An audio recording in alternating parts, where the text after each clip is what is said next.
Paz a vosotros, hermanos. Ocupen sus lugares.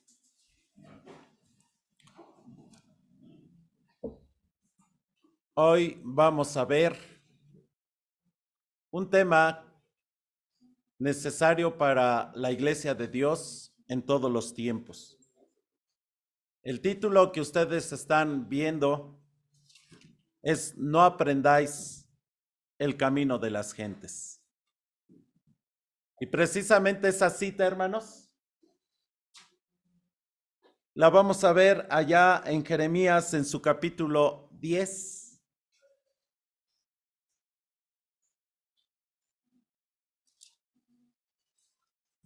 En su versículo número 2. El profeta Jeremías nos dice así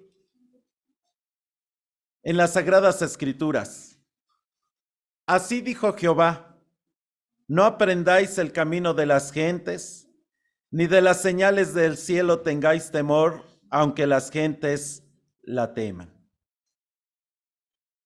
Nosotros tenemos que meditar como Iglesia de Dios el incremento de la maldad que hoy existe en este tiempo. Y observamos que desde el lente de la humanidad, hoy en día, el éxito de los seres humanos se basa en terminar una carrera, en tener bienes materiales como un automóvil, una casa, el poder viajar a diferentes lugares, y entonces en ese momento cada uno de nosotros podrá precisamente ser catalogado como un hombre de éxito, ser una mujer emprendedora. Y entonces el mundo se da cuenta que nosotros formamos o tenemos ese grupo de los hombres y de las mujeres con éxito. Pero en realidad, hermanos, esa es la fase en que el mundo nos quiere calificar y nos quiere englobar. Pero los hijos de Dios precisamente no estamos en ese aspecto. Los hijos de Dios tenemos que mostrar la fidelidad delante de nuestro Dios.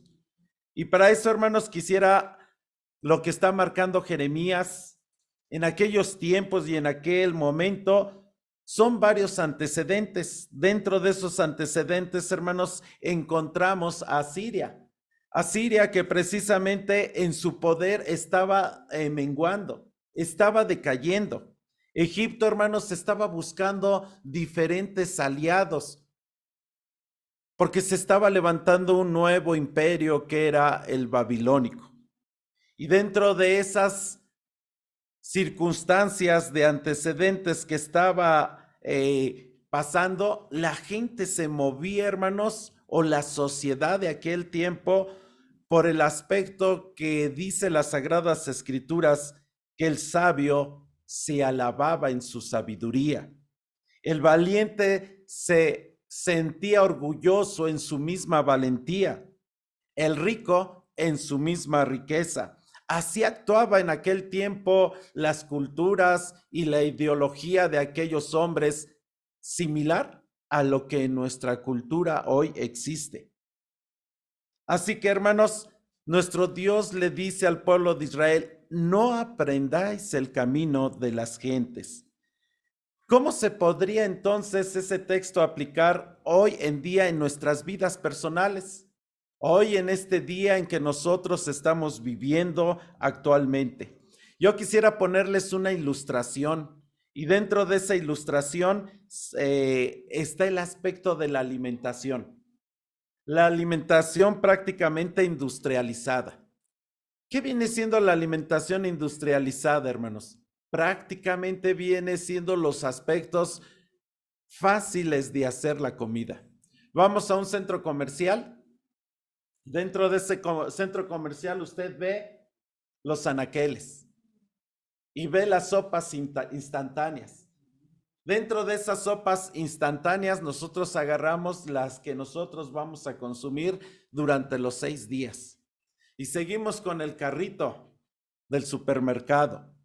Y más adelante vemos las verduras ya enlatadas, algunas refrigeradas y las tomamos.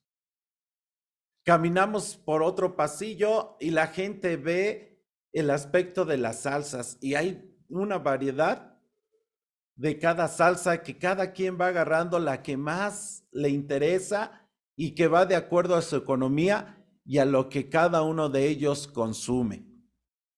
Posteriormente pasa a los lugares donde están aquellos alimentos ya con mucha conservación. Y esos alimentos precisamente son los embutidos, el jamón. La gente agarra tal vez un jamón de puerco, otros agarran, si cuidan su salud, el que sea kosher, la salchicha igualmente, y todo lo que es embutido. ¿Y por qué lo hace la gente hoy, hermanos? Porque precisamente todas estas personas siguen el común denominador de lo que nos está invitando la sociedad, de lo que nos está diciendo la mercadotecnia. Y como hijos de Dios, ¿qué es lo que hacemos en esta pequeña ilustración que yo les estoy dando? Son pocas las gentes que se van y toman verduras, frutas en el supermercado, o van al mercado, o van a los lugares donde las personas están vendiendo todo lo natural y lo compran y empiezan a elaborar su alimento. Y a pesar de que hoy en día nos han dicho y la gente y la sociedad sabe que todo ese alimento industrializado tiene consecuencias en nuestro organismo, nos vamos enfermando, vamos constantemente al doctor y precisamente, hermanos, continúa la gente llevando ese ciclo de alimentación. Nosotros como hijos de Dios podríamos y estamos envueltos en ese movimiento y podríamos tomar también esos alimentos. Podríamos adquirirlos por las actividades que cada uno de nosotros tenemos, así como ese ejemplo, en que la sociedad sabe que está mal, en que la sociedad sabe que se va a enfermar, en que la preparación de aquellos productos industrializados van degenerando el organismo del hombre, pero la mayoría seguimos en ese aspecto, porque al ver a una persona que toma un producto, tal vez enlatado kosher o de una calidad excelente, se ve que es un estatus mejor que la persona que toma aquellos frijolitos donde están una persona vendiéndolos, unas habitas, etcétera. Así como en esa ilustración, hermanos, que yo les estoy mostrando, así sucede en la vida espiritual de la sociedad y sucede en la vida espiritual de cada uno de nosotros como hijos de Dios. Dice las Sagradas Escrituras, donde ustedes están leyendo y que leímos allá en Jeremías en su capítulo 10, en su versículo 2, la primera parte. Así dijo Jehová, no aprendáis el camino de las gentes. En esta ilustración de la comida, en esta ilustración donde muchos hombres de conocimiento bajan la información a nosotros como pueblo y nos dicen que no debemos de comer ciertos productos porque tenemos algunos detalles en nuestro cuerpo físico y que va a suceder algunas circunstancias en las cuales el cuerpo va a enfermar, la gente continúa comprando esos productos. Nosotros, hermanos, también en la vida religiosa, vemos cómo se mueve la sociedad, cómo van de un lugar hacia otro. Vemos en la época que se va aproximando de invierno, en la cual el hombre procura adornar su casa con series, con esferas. Se aproxima lo que la sociedad llama la Navidad, el Año Nuevo, el aspecto de los regalos de los niños cuando supuestamente vienen los reyes. Y nosotros observamos el andar de aquellas personas. Y esas mismas palabras que Dios decía en aquel tiempo al pueblo de Israel, también nos va diciendo en este tiempo a cada uno de nosotros, que no debemos de aprender el camino de las gentes. Y por eso nos pone ejemplos bíblicos de los cuales nosotros debemos de tomar, porque ellos también lucharon y también se abstuvieron. Dice las Sagradas Escrituras, si yo quisiera que usted viera allá en Daniel, en su capítulo 1, en su versículo número 5, dice así las Sagradas Escrituras, mis hermanos. Y señalóles el rey ración para cada día de la ración de la comida del rey y del vino de su beber, que los crease 3 años, para que al fin de ellos estuviese delante del rey. Estas son las circunstancias que le pasó a un personaje bíblico y que cada uno de nosotros conocemos, que es Daniel, un joven como la mayoría de los jóvenes de la iglesia de Dios, un joven como la mayoría de los jóvenes que no conocen a nuestro Dios, y que precisamente se vio el aspecto de la convicción que él tenía en ese movimiento de esa sociedad, de esa presión sociable que existía en aquel momento, donde el representante, el capitán del rey, le había mandado que podían comer de toda la comida del rey. Aquí estaba el aspecto muy importante para Daniel. ¿Cómo Daniel podría cumplir la voz de Dios? Daniel tenía una cosa que la mayoría de los jóvenes de allá afuera no la tienen. Se había enamorado de Dios.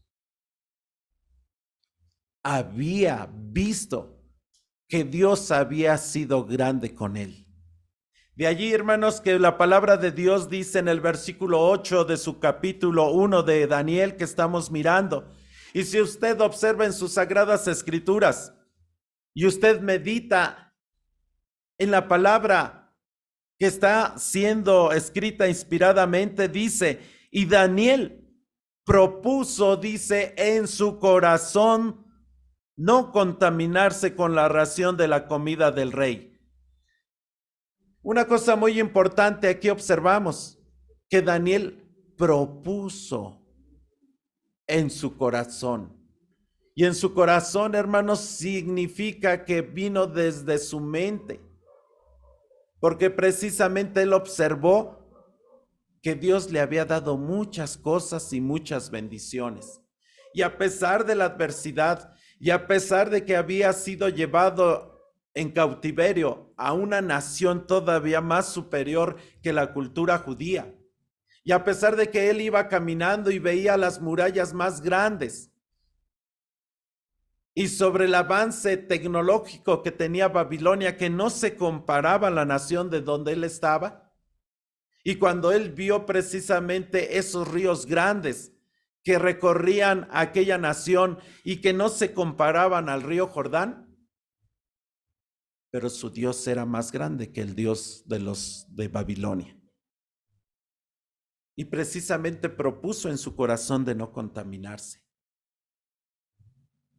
Precisamente Daniel atendió a las palabras de Jeremías: no aprendáis el camino de las gentes. Le dio precisamente ese honor a su Dios. Le dio precisamente ese realce de fidelidad, de lealtad, hermanos. Aquí está la comparación precisamente cuando una persona ama a otro ser o quiere a otra persona, pero cuando se le presenta otra persona que desde su perspectiva física la ve o lo ve más hermoso, más atractivo, a pesar de que convivió con aquella pareja, la deja para posteriormente desposarse con aquella otra mujer o con aquel otro hombre. Pero Daniel, hermanos, veía que su amado no había comparación como él. Porque realmente le había dado todo, le había señalado, le había creado una fe de confianza. Y precisamente observamos a este hombre, siervo de nuestro Dios, que al paso de los años, dice Daniel en su capítulo 6,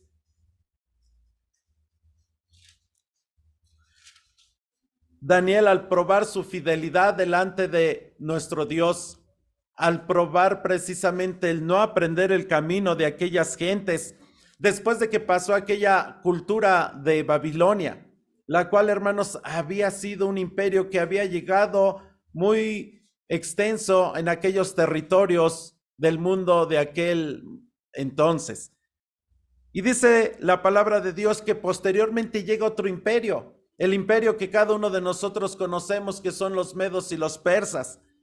Y llega Darío, el gobernador, el rey de todo ese imperio, y observa y toma también a Daniel. Y dice las Sagradas Escrituras en el versículo número 1 al versículo número 3, dice estas palabras: pareció bien a Darío constituir sobre el reino 120 gobernadores que estuviesen en todo el reino, y sobre ellos 3 presidentes, de los cuales Daniel era uno, a quienes estos gobernadores diesen cuenta, porque el rey no recibiese daño. Pero el mismo Daniel era superior a estos gobernadores y presidentes, porque había en él más abundancia de espíritu, y el rey pensaba ponerlo sobre todo el reino. Y miren, hermanos, aquí estamos hablando de un imperio, hermanos, que se había llegado más grande que el imperio de Babilonia. ¿Cuál fue el motivo de Daniel por el cual precisamente fuera superior a aquellos hombres? No aprendió el camino de los hombres. Su fidelidad delante de Dios fue vasta. Hoy en día, hermanos, nosotros tenemos que ser como Daniel, el aprender dentro del decálogo divino que somos diferentes a otros jóvenes, a otras personas, los mayores de edad, los que estamos en un negocio, los que estamos en una empresa. ¿Cuántas ocasiones en la empresa dan lápices, dan plumas, dan ciertas cosas que necesita el empleado, y el empleado empieza a agarrar plumas para su casa, lápices para sus hijos, resistol para que los niños tengan? Y los que llevan esa administración se dan cuenta que aquel empleado, no es posible que se gaste tantas plumas en un mes o en 6 meses. Y aquellos que son administradores de aquella empresa se dan cuenta y lo toman en cuenta para el aspecto de subirlo a una categoría más alta dentro de una empresa, dentro del negocio donde está trabajando. Y esta fidelidad, este aspecto de no aprender las cosas que hacen la demás gente, donde se llevan aquellas plumas, donde se llevan aquellos cosas que nos entregan en la oficina para dárselos a sus hijos, hace la diferencia. Cuando precisamente llegan aquellos hombres y empiezan a poner ciertas reglas, ciertas condiciones y ciertas políticas donde nosotros estamos laborando. Y entonces nosotros tenemos que vertir el conocimiento y la fidelidad delante de nuestro Dios. Así como Daniel, cuando estaba Darío, le dice: no, rey, que nadie precisamente clame a nadie de los dioses y que sea un edicto tuyo. ¿Qué hizo Daniel, hermanos? Daniel abrió las puertas de su recámara y lloró delante de Dios 3 días, o 3 veces más bien.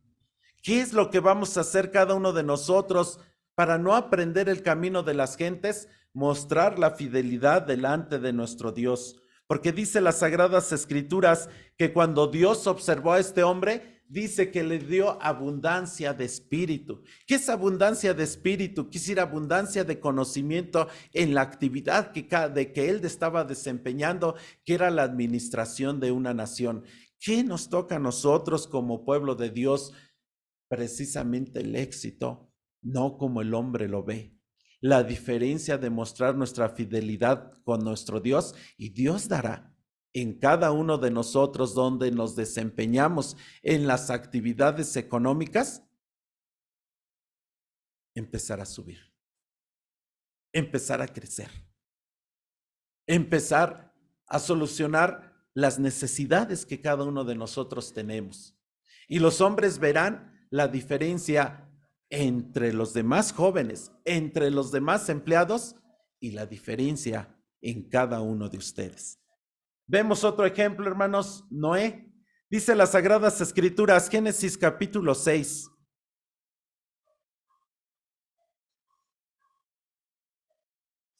Génesis 6 en su versículo 5, dice las Sagradas Escrituras así. Y vio Jehová que la malicia de los hombres era mucha en la tierra, y que todo designio de los pensamientos del corazón de ellos era de continuo solamente al mal. Nosotros observamos y vemos lo que está diciendo las Sagradas Escrituras, que la malicia iba de continuo al mal. Hoy en día, hermanos, vemos también en nuestra sociedad que la malicia va de continuo al mal. Cada día se va incrementando el aspecto de poder ser cada día más mal, hacer cosas malas contra nuestro prójimo. Y precisamente, hermanos, dentro de esa sociedad de aquel tiempo, dice las Sagradas Escrituras, el versículo 8, empero Noé halló gracia en los ojos de Jehová. ¿Qué es lo que sucedió en Noé, hermanos? Precisamente en Noé sucedió este aspecto. El aspecto, hermanos, que en sus venas, en sus arterias y en su corazón, aparte de que recorría sangre por su cuerpo, se recorría, hermanos, también nuestro Señor Jesucristo como su oxígeno. Un oxígeno que era importante para su vida, importante para que él pudiese seguir con esa fidelidad, a pesar de que toda la humanidad de aquel tiempo estaba en contra de él. A pesar de que más bien la gente seguía ciertas costumbres, seguía ciertos pasos, seguía cierta religión, Noé estaba muy diferente a ellos. Precisamente era el único hombre que halló gracia ante los ojos de Dios. Dígame, mi hermano, hoy nosotros no somos un solo hombre. Hoy nosotros no somos una sola mujer. Hoy en día no somos los únicos niños que estamos en esa escuela.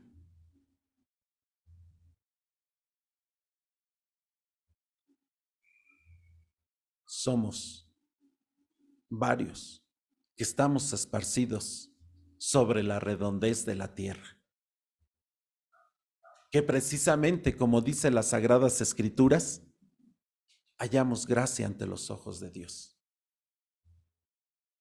Hallamos gracia ante los ojos de Dios porque precisamente en ese momento que cada uno de nosotros nos enfrentamos a las festividades y a las costumbres paganas de la gente, en nosotros debe de recorrer ese oxígeno que es Cristo Jesús, que nos ayuda en todo momento y en cada instante, que hace que visualicemos, que podamos ver precisamente lo que nos conviene y lo que no nos conviene. Pero hablo de una conveniencia no solamente física, sino de una conveniencia espiritual, una conveniencia en la cual nos va a llevar al éxito de la inmortalidad, al éxito, hermanos, de nunca más volver a morir, de nunca más volver a sufrir, de nunca más tener que estar padeciendo las aflicciones y las enfermedades que hoy atacan a los seres humanos.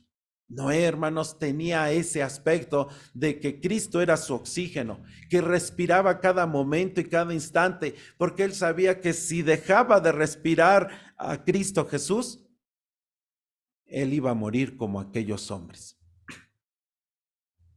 Porque ese oxígeno que era Cristo le abría el entendimiento que tenía que hacer esa arca. Y dice las Sagradas Escrituras que cuando Dios le ordenó que entrara a esa arca, solamente él entró, su esposa y sus hijos, y nadie más de seres vivos, o más bien seres humanos. Dígame, mi hermano, en esta arca en que estamos cada uno de nosotros, también necesitamos a Cristo Jesús, de romper todos los obstáculos que hay en nuestra vida personal. Porque en la sociedad nos están precisamente calificando. Si usted termina una carrera universitaria, si usted tiene un trabajo bueno, si usted tiene una casa, si usted tiene el mejor automóvil, si usted viaja, entonces es una persona de éxito. Pero hoy en día, hermanos, nosotros debemos de ser fiel a Dios ante todos aquellos puntos que yo he citado en este momento. Dice las Sagradas Escrituras, hermanos, allá en Génesis capítulo 39, hablando también de otro personaje.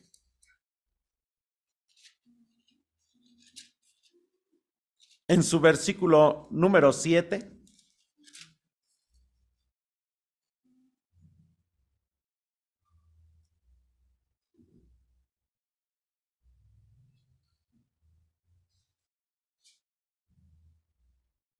¿cuántos hombres hoy en la actualidad?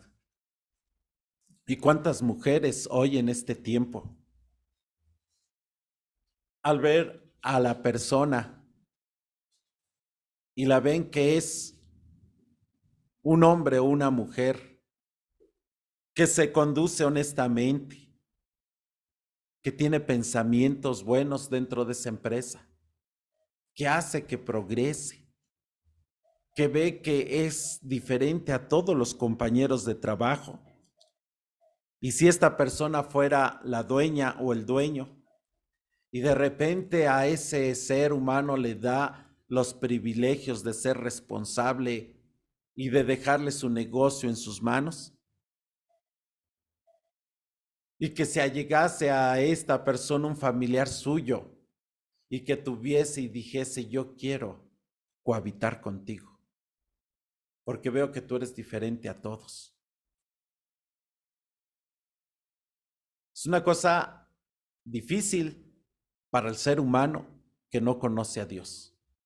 Porque cuántos hombres y cuántas mujeres, al ver al sexo opuesto, elegante, al verlo con mucho coeficiente intelectual, que como dicen en el mundo, hay esa química, hay ese aspecto que nos atrae y que inconscientemente aquel ser humano empieza a pensar.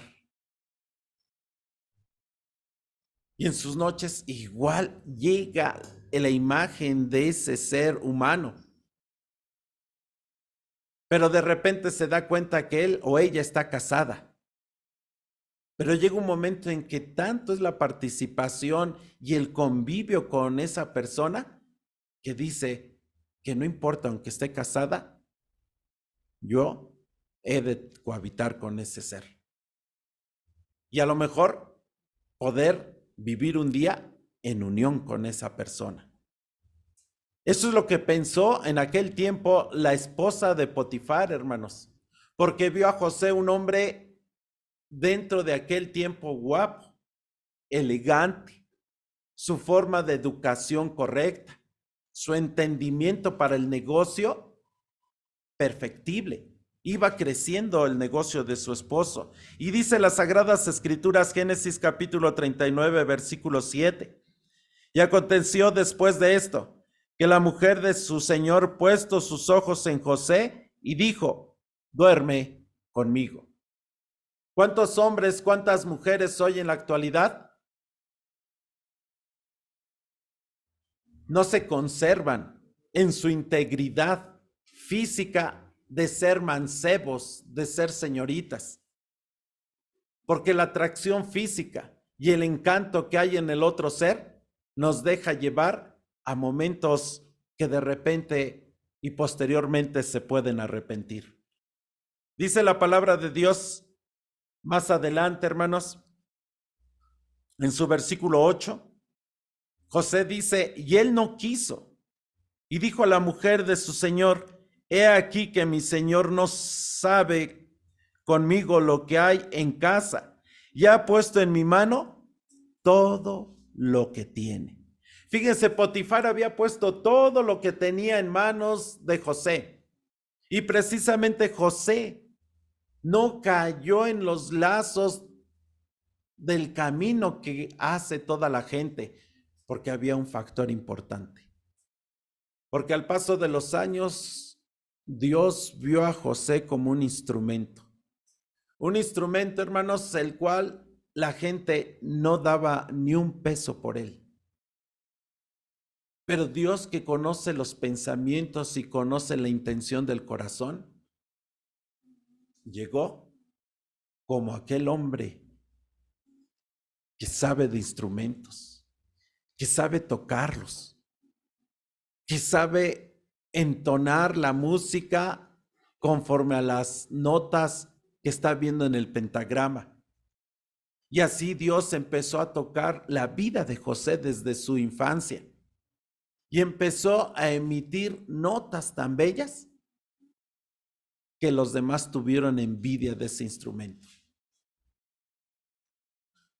Tanto que llegaron a venderlo, a desecharlo de su vida familiar. Pero el Señor había afinado cada cuerda, había afinado y había construido en el material más selecto en José, hermanos, que observamos que él no caminaba como los demás. Y dice las Sagradas Escrituras que al ver a sus hermanos no sintió rencor. Que al momento de esta mujer no cayó en lazos de ella en un aspecto fugaz, que tal vez en ese momento pudiese haber sido una satisfacción y un aspecto emocional. Pero él miraba sobre algo más excelso, que era obtener la vida eterna. Algo que no se iba a acabar como la belleza de aquella mujer de Potifar. Algo que no se iba a acabar como el encuentro de una noche llena de pasión con aquella mujer. Porque realmente vivir en los brazos del Señor Jesucristo, y en aquel entonces que era nuestro Dios al que ellos conocían, era algo hermoso y delicado que él esperaba. Porque él había entendido que el Señor formó como un instrumento, el cual emitía esas notas musicales hacia la humanidad y hacia sus seres queridos, que impregnó en cada uno de ellos. Que sus notas quedaron, hermanos, impregnadas en aquel hombre faraón, que quedó impregnado en aquella nación de los egipcios, que quedó impregnada en sus hermanos, que quedó impregnada en su padre. Así también cada uno de nosotros, hermanos, es lo que Dios quiere, que nosotros seamos un instrumento de nuestro Dios, que podamos dejarnos que Él se mueva en nuestras vidas, que nos moldee, hermanos, para que nosotros podamos precisamente emitir notas delicadas y hermosas ante toda la humanidad, que vean la diferencia de cada uno de nosotros. Por eso las Sagradas Escrituras dice allí en Apocalipsis, en su capítulo número 18, en su versículo 4, el apóstol Juan, por revelación, nos está hablando y nos está diciendo estas palabras hoy en día, que nosotros debemos de ser diferentes, que nosotros no debemos de aprender el camino de las gentes para que hallemos gracia ante los ojos de Dios como Noé, para que hallemos un futuro más excelente a pesar de las adversidades como Daniel, para que el toque del Maestro sea en nuestras vidas como lo hizo con José. Dice las Sagradas Escrituras ahí en Apocalipsis capítulo 18, en su versículo 4. Y oí otra voz del cielo que decía: salid de ella, pueblo mío, para que no seáis participantes de sus pecados y no recibáis de sus plagas. Esto es lo más importante que Dios en estos tiempos nos está hablando, mis queridos hermanos, porque Dios sabe que cada uno de nosotros somos especiales, porque muy adentro de cada ser que ha escuchado la palabra de Dios y que nos hemos bautizado y que hemos confirmado nuestra fe y que nos llamamos, porque así está escrito en la palabra de Dios, iglesia de Dios, nos pide que salgamos. Salgamos precisamente ¿de dónde, hermanos? Precisamente del pecado. Que no estemos enamorados del pecado, porque el pecado destruye, el pecado acaba, el pecado aniquila. Porque cada uno de nosotros, cuando vemos que la gente está celebrando el 24 de diciembre, en ocasiones les comento a los hermanos que cuántos hombres tienen que regalar a su esposa y también a su amante. ¿Cuántos hombres que todavía no están casados tienen que enviarle el regalo a la novia que está en su colonia, el regalo a la novia que está en su trabajo y el regalo que está su novia en la escuela? ¿Cuántos hombres no se dan cuenta que después de esos convivios y que llegan a emborracharse, empiezan los celos? Porque precisamente el hombre o la mujer toma otra pareja para bailar, y cuando ya están precisamente tomados y que han perdido el juicio, empiezan los pleitos. Pero de eso no se acuerda la humanidad. Y entonces nos mueven con un sentimiento de que debemos de asistir por un aspecto de unión familiar. Pero hermanos, la realidad es otra. La realidad es que están llenos de pecado, llenos de inmundicia, llenos de concupiscencia. Porque dentro de sus fiestas y sus festividades, sus corazones son malos. Sus corazones van de continuo al mal. ¿Y cuántas ocasiones el patrón, cuando celebra el fin de año o la Navidad con todos sus trabajadores, y les dice, no se preocupen, nadie va a tener que salir de esta empresa? Termina las festividades y lo llaman a uno a recursos humanos y le dicen a uno, mira, pues sabes la economía del país, sabes las circunstancias que están sucediendo, y pues bueno, hoy pues te vamos a despedir, eres un buen elemento, te vamos a dar cartas de recomendación, pero pues se termina esta relación entre tú y nosotros. ¿Dónde estuvo ese amor navideño, esa fraternidad de fin de año? ¿Dónde estuvo cuando se regalaban esos regalos y se abrazaban? Y recordemos, hermanos, ahorita en nosotros, cuando alguien está enfermo, cuando alguien está necesitado, precisamente la oración puede, y más la del justo. Por eso precisamente, hermanos, dice las Sagradas Escrituras allá en Filipenses, en su capítulo 1, en su versículo número 21, el apóstol Pablo expresa estas palabras y nos dice que nosotros debemos de aprender el camino del Señor. Nosotros debemos de vivir para el Señor, y así como vivimos para el Señor, debemos de morir para el Señor, porque el Señor, cada vez que nosotros oramos, sabe nuestras necesidades, sabe nuestras enfermedades, conoce lo que nosotros necesitamos en cada momento y en cada instante. Y solamente Él quiere que nosotros doblemos nuestras rodillas y le pidamos y le suplicamos. Que nosotros vengamos con un sincero corazón en el día del sábado y le cantemos y le sirvamos para que Él se manifieste en nuestras vidas. Dice Filipenses capítulo 1, versículo 21, porque para mí el vivir es Cristo. Solamente para nosotros debe de ser el vivir en Cristo. Que Cristo, hermanos, sea nuestro oxígeno. Que respiremos siempre las palabras de nuestro Padre Celestial. Que al caminar, que al actuar, que al ver, sea precisamente ese oxígeno el que salga de nuestros seres, de nuestras vidas, para que nosotros no aprendamos el camino de aquellas personas. Para que aquellas personas vean la diferencia entre servir a Baal y servir a Dios, al Dios verdadero. Porque muchos hombres de diferentes denominaciones en estos días van a celebrar estos días, y solamente la iglesia de Dios se va a quedar, hermanos, sin estas festividades, porque nosotros sabemos que Cristo no nació en diciembre, porque nosotros sabemos, hermanos, que lo que ellos dicen que es el fin de año no es el fin de año. son otros los tiempos que Dios ha determinado. Y para nosotros debe decir que al morir, Cristo y su Espíritu Santo habita en nosotros. ¿Qué compromiso nos queda a cada uno de nosotros, hermanos?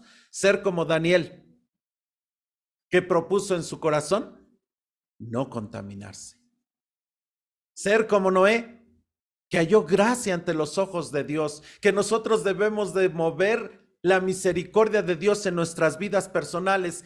¿Qué es lo que usted necesita en su vida? Y hablo desde el más pequeño hasta el más grande. Si usted mueve la misericordia de Dios, el Señor se lo va a cumplir. ¿Qué vamos a hacer nosotros, hermanos? Pues como lo hizo José. José dice que cuando aquella mujer lo estaba tocando y le decía que pudiesen precisamente tener intimidad, José dice que huyó, dejó su ropa. Nosotros tenemos que huir, hermanos, cada vez que el mundo nos esté haciendo una invitación, tenemos que correr, tenemos que huir, para que así, precisamente, al final, seamos hallados, fieles y llamados hijos de Dios. Usted, tanto los que me escuchan por videoconferencia como los que estamos aquí en el templo, vayámonos con ese sentir en esta noche, de orar a Dios, derramar nuestro corazón y decirle: Señor, yo quiero ser como Noé. Señor, yo quiero ser como Daniel. Señor, hazme como un José. Dame un nuevo corazón que te alabe de noche y de día. Que el Señor los bendiga y paz a vosotros.